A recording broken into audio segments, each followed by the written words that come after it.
বন্ধুরা, কেমন আছো তোমরা সবাই? আশা করি সবাই খুব ভালো আছো। আজকে দেখে নেবো ভ্যালেন্টাইন ডে স্পেশাল সপ্তাহ, যেটা আসছে 14ই ফেব্রুয়ারি। কেমন এনার্জি থাকতে চলেছে, কেমন তোমাদের কটা উইশেস ফুলফিল হতে চলেছে, কি ধরনের উইশেস ফুলফিল হতে চলেছে, তার একটা জেনারেল বেস রিডিং আমি করে নেবো। তাহলে সঙ্গে থাকো সবাই। আমরা যারা যারা দেখছি এই চ্যানেলটাকে, তোমাদেরকে সঙ্গে থাকতে হবে আমার চ্যানেলকে। তার আগে আমি তোমাদের চেষ্টা করছি মেডিটেশন বোলের মাধ্যমে কিছু ভাইব্রেশন সেন্ড করার, হিলিং ভাইব্রেশন। তো সবাই সাথে থেকো।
আশা করি সবাই হিলিং ভাইব্রেশনটা পেলে এবং আমি তোমাদের কিছুটা হিলিং ভাইব্রেশন দিতে পারলাম। তো সবাই দেখতে পাচ্ছ আমার রিডিং, আশা করি সবাই দেখতে পাচ্ছ। দেখে নিচ্ছি তোমাদের ভ্যালেন্টাইন ডের উইক এবং ভ্যালেন্টাইন ডে স্পেশাল সপ্তাহ কেমন যেতে চলেছে, কোন উইশেস তোমাদের পূর্ণ হতে চলেছে। ইউনিভার্সের কাছে গাইডেন্স নিয়ে নিচ্ছি। Thank you universe. আমার যারা ভিউয়ার্স আছে তাদের ভ্যালেন্টাইন ডে উইশ কী কী পূর্ণ হতে চলেছে, ভ্যালেন্টাইন ডে স্পেশাল দিন, ভালোবাসার মানুষটার সাথে কাটানোর মুহূর্ত এবং ভালোবাসার মানুষটার কী উইশ পূর্ণ করতে চলেছে, সব কিছু দেখে নেব। তার আগে তোমাদের ডিভাইন গড ইউনিভার্সকে বা তোমার ইষ্ট দেবতাকে ধন্যবাদ জানিয়ে আমার রিডিংটাকে দেখো, যাতে তোমাদের রিডিংয়ের এনার্জিটা রেজোনেট করে যায় পুরোপুরি। ঠিক আছে? এটা তবুও একটা জেনারেল বেস রিডিং হবে, তবুও আমি তোমাদের ইষ্টদেবকে স্মরণ করতে বলছি।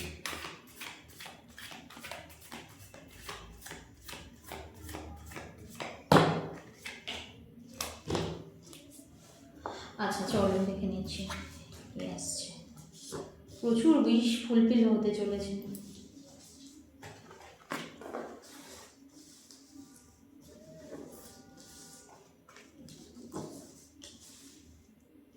এখানে কারোর কারোর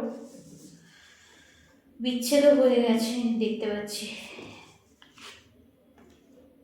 থার্ড পার্টি রিলেশনশিপ ইস্যু দেখতে পাচ্ছি। পার্টনার ভুল বুঝেছে সেটাও দেখতে পাচ্ছি।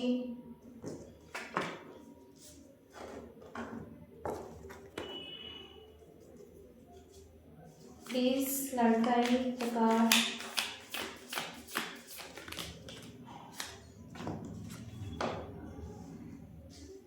ওয়াও, অনেক নেগেটিভ আছে, কিন্তু তার সঙ্গেও যে পজিটিভিটিগুলো আমি খুঁজে পাচ্ছি সেইগুলোই আজকে আলোচনা করব তোমাদের সঙ্গে। যাদের যা নেগেটিভ আছে সেই ইস্যুসগুলো ছেড়ে আমরা পজিটিভ ইস্যুসগুলো আলোচনা করছি। যারা দেখতে পাচ্ছ সঙ্গে থাকো। আচ্ছা, দেখতে পাচ্ছি পার্টনার রিসেন্টলি তোমাদেরকে ভুল বুঝেছিল, কারো কারো সম্পর্ক ভেঙে গেছিলো, কেউ কেউ মানসিক স্ট্রেসে ভুগেছ, রাত্রে ঘুম হয়নি, না হতাশা, দুঃখ এবং অবশ্যই সাথে ট্রেস, মাইগ্রেনের পেন, মাথা ব্যথা এরকম কিছু সমস্যা নিয়ে দীর্ঘদিন ধরে জর্জরিত হয়ে আছো। কারো কারো ক্ষেত্রে মেজর রোল প্লে করেছে, যারা এখন সিঙ্গেল পার্টনারের সঙ্গে ছিলে, মেজর রোল প্লে করেছে। তাও ধরে রাখো 3 থেকে 5 মাস সেপারেশনে রয়েছো বা ডিপ্রেশনে রয়েছো, পার্টনার বিচ্ছেদ করে দিয়েছে, এরকম সিচুয়েশন।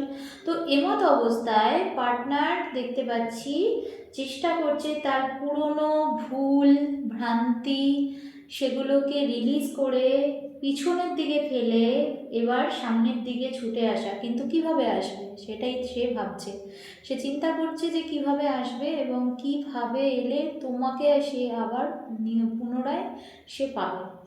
এবং তারপরেও তোমাদের মনে যেটা ছিল, তোমরা একটা জাজমেন্ট পেতে চেয়েছিলে ইউনিভার্সের কাছে, যে ইউনিভার্স তুমি আমায় জাজমেন্ট দাও। তো এই ধরনের সম্পর্কে যারা রয়েছো তাদের ক্ষেত্রে বলি, যারা যে সকল পার্টনার ছেড়ে চলে গেছে তাদের ক্ষেত্রে বেশিরভাগ সংখ্যক, এখানে আমি যা দেখতে পাচ্ছি 80% পার্টনাররা কাম ব্যাক করতে চলেছে। ঠিক আছে, এখানে তো জেনারেল বেস রিডিং হচ্ছে, তো আমি সবার উদ্দেশ্যেই বলবো, কিন্তু আমি যা দেখতে পাচ্ছি সেটাই বলবো। 80% পার্টনার কাম ব্যাক করতে চলেছে। এবং এখানে খুব সুন্দর একটা অ্যাঞ্জেল নাম্বার দিয়েছে, 10-10 এসছে। তো 10-10 আসার ফলে আমি একটা খুব সুন্দর জিনিস দেখতে পাচ্ছি, যে অ্যাঞ্জেল মেসেজ দিচ্ছে যে নিউ বিগিনিং, নতুন একটা শুরুয়াত, নতুন একটা সংকেত কিন্তু অ্যাঞ্জেল আমাকে দিল বা কার্ড প্রেজেন্ট করলো, যে তোমাদের আগে যা হয়ে গেছে, যা দুঃখ দুর্দশা হয়ে গেছে চলে গেছে, কিন্তু পার্টনার তোমাদের লাইফে ফিরছে। এবং তোমাদের 9 অফ কাপস, 10 অফ কাপস পর এসেছে এবং 10 অফ পেন্টাকলস এসছে। অতীতের দুঃখ ভুলে পার্টনার আসছে এবং পার্টনার তোমাকে সেই সুখটা দিতে চলেছে, সেই আনন্দটা দিতে চলেছে, যাতে তোমার জাস্টিস হয়, যাতে তোমরা জাজমেন্ট পাও। তো সেই ধরনের এনার্জি কিন্তু আমি দেখতে পাচ্ছি। এবং এর সাথে পার্টনার কিন্তু রিগ্রেটও ফিল করছে। পার্টনার তার কৃতকর্মের জন্য রিগ্রেশন হচ্ছে তার মনে। তো এবং কারো কারো ক্ষেত্রে ম্যানিপুলেট করে পার্টনার অন্য মানে তোমার সঙ্গে রয়েছে, তারপরেও অন্য কারোর সঙ্গে ছিল এবং তোমাকে দীর্ঘদিন ধরে ম্যানিপুলেট করেছে। তোমার কারো কারো ক্ষেত্রে টাকা পয়সাকেও নিয়েছে, কাজে লাগিয়েছে, যাদের ক্ষেত্রে এরকম ঘটনা ঘটেছে। তো দেখতেই পাচ্ছি, তো একটা মানি রিলেটেড ইস্যুও কিন্তু রয়েছে তোমাদের ক্ষেত্রে। তো সেক্ষেত্রে আমি যা দেখতে পাচ্ছি, এখানে কিন্তু তোমাদের পার্টনার তোমাদের মানিটাকেও কাজে লাগিয়েছে, তোমাদের ঠকিয়েছে। তো সেই ক্ষেত্রে পার্টনার কিন্তু আবার পুনরায় নিউ বিগিনিং করতে চাইছে এবং তোমাদের সঙ্গে ভালো ব্যবহার এবং তোমাদের সঙ্গে তোমরা যেটা জাস্টিস পেতে চাও সেটাও করতে চাইছে। তো অনেকের ক্ষেত্রে দেখা গেছে যে এই ধরনের ঘটনা ঘটেছে, third party relation, third party দ্বন্দ্ব, একটা মানে যেন মনে হচ্ছে প্রতিযোগিতায় নেমেছো পার্টনারের সাথে। তো সেই ধরনের রিলেশনে যারা ছিলে, তো তাদের ক্ষেত্রে জাজমেন্ট আসছে। পুরনো দ্বন্দ্বে যারা ছিল তাদের ক্ষেত্রে জাজমেন্ট আসছে। আর পার্টনার যাদের চিট করেছে, মানি ফানি নিয়ে চলে গেছে, এরকম কিছু জিনিস তোমার থেকে ধার চেয়েছে বা তোমার কোনো টাকা পয়সা রিলেটেড কাজে তোমার মানিকে কাজে লাগিয়েছে তার দরকারে। তো সেখান থেকেও কিন্তু একটা ভুল বোঝাবুঝি সৃষ্টি হয়ে পার্টনার চলে গেছিলো। কিন্তু এই ভ্যালেন্টাইন সপ্তাহে পার্টনার কিন্তু কাম ব্যাক করতে চলেছে। সাডেনলি দেখতে পাবে 10-10 অ্যাঞ্জেল নাম্বার, সাডেনলি দেখতে পেলে 5-5 অ্যাঞ্জেল নাম্বার। যাদের সঙ্গে এটা রেজোনেট করছে অবশ্যই কিন্তু আমাকে কমেন্ট বক্সে কমেন্টস করো। 7-7 অ্যাঞ্জেল নাম্বার কিন্তু তোমরা দেখতে পারো, 555 অ্যাঞ্জেল নাম্বার তোমরা দেখতে পারো। এই নাম্বারগুলো মাথায় রেখো। তাহলে কি বললাম, 7-7, 555, 10-10 অ্যান্ড হচ্ছে আর এই কটা নাম্বারই তোমরা দেখতে পারো। ঠিক আছে? তো এই জিনিসগুলো যারা দেখছো, ঠিক আছে, তাদের ক্ষেত্রে বলবো কাম পার্টনার কাম ব্যাক করতে চলেছে, আর ভয় পাওয়ার কিছু নেই। আরেকটা বলবো 99 total 99 Angel number, sorry 99 Angel number যারা দেখবে, তার মানে কি হচ্ছে 99 অ্যাঞ্জেল নাম্বার একদম নতুন অধ্যায়ের শুরু, নতুন অধ্যায়ের শুরু যারা পেতে চলেছো তারা কিন্তু এই ভ্যালেন্টাইন উইকসেই পেতে চলেছো। ভ্যালেন্টাইন ডের মধ্যে নতুন কিছু তোমাদের গুড কমিউনিকেশানস, গুড সুসংবাদ আসতে চলেছে পার্টনারের থেকে, এবং সেটা অবশ্যই পজিটিভ সুসংবাদ। যা যা নেগেটিভ ছিল সেটা রিলিজ হয়ে পজিটিভ সুসংবাদ আসতে চলেছে। কেমন লাগলো ফ্রেন্ডস অবশ্যই জানিও। যদি ভালো লাগে চ্যানেলটাকে সাবস্ক্রাইব করো, লাইক করো, কমেন্ট করো, আরও কী ধরনের টপিক জানতে চাও সেটা তোমরা বলো। তো এই ছিল আজকের রিডিং, খুব শর্টে একটা রিডিং করার চেষ্টা করেছি। ভালো লাগলে অবশ্যই লাইক করো।